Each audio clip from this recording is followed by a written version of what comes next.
Kapatawaran 3:1 hanggang 15. May kanya-kanyang panahon. Ang lahat ng pangyayari sa daigdig ay nagaganap sa panahong itinakda ng Diyos. Ang panahon ng pagsilang at panahon ng pagkamatay, ang panahon ng pagtatanim at panahon ng pagbunot ng tanim, ang panahon ng pagpatay at panahon ng pagpapagaling, ang panahon ng pag-iba at panahon ng pagtatayo, ang panahon ng pagluha at panahon ng pagtawa, ang panahon ng pagluluksa at panahon ng pagdiriwang, panahon ng pagkakalat ng mga bato at panahon ng pagtitipon sa mga ito, ang panahon ng pagyayakap at panahon ng paglalayo, ang panahon ng paghahanap at panahon ng pagkawala niyo, ang panahon ng pag-iingat sa isang bagay at panahon ng pagtatapon, ang panahon ng pagpunit at panahon ng pagtahi, ang panahon ng pagtahimik at panahon ng pagsasalita, ang panahon ng pagmamahal at panahon ng pagkapuot, ang panahon ng digmaan at panahon ng kapayapaan. Ano ang mapapala ng tao sa kanyang ginagawa? Alam ko na ang tinakda ng Diyos sa tao, iniangkop niya ang lahat ng bagay sa kapanahunan. Ang tao ay binigyan niya ng pagnanasang alamin ang bukas, ngunit hindi binigyan ng pagkaunawa sa ginawa ng Diyos mula sa pasimula hanggang sa wakas. Alam kong walang pinakamabuti sa tao kundi ang magpakaligaya at gumawa ng mabuti habang siya'y nabubuhay. Alam ko ring kalooban ng Diyos na ang tao ay kumain, uminom at magtamasa sa bunga ng kanyang pagpapagal. Yaoy kaloob ng Diyos.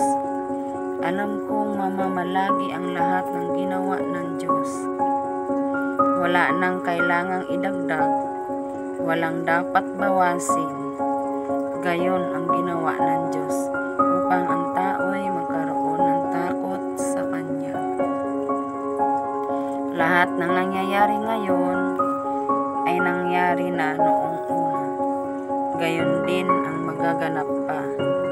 Paulit-ulit lamang ang mga pangyayari.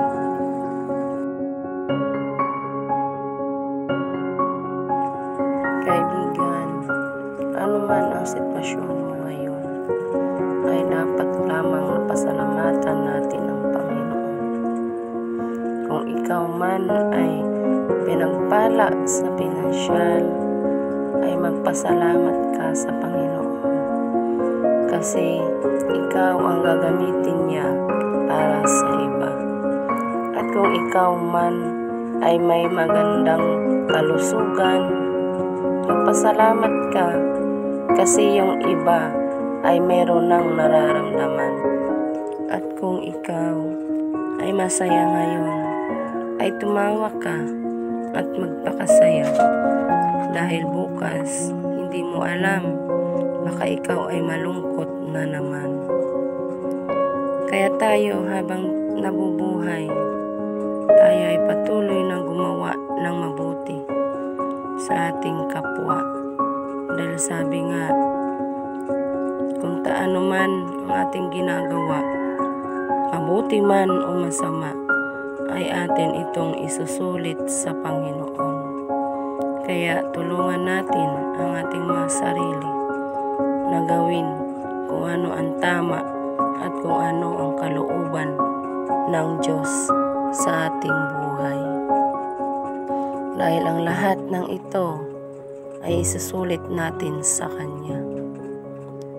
Ang lahat ng ito ay may tamang panahon na itinakda ang Diyos sa ating buhay. Kaya wag natin sayangin ang ating buhay. Habang tayo ay nabubuhay, tayo ay patuloy na lumapit sa Diyos at umasa sa Kanya. Dahil nasa Kanya ang lahat. Ang ating buhay, ang lahat na meron tayo, ay sa Kanya ito nanggaling. Kaya ang lahat ay walang pagmamalaki sa harap ng Diyos.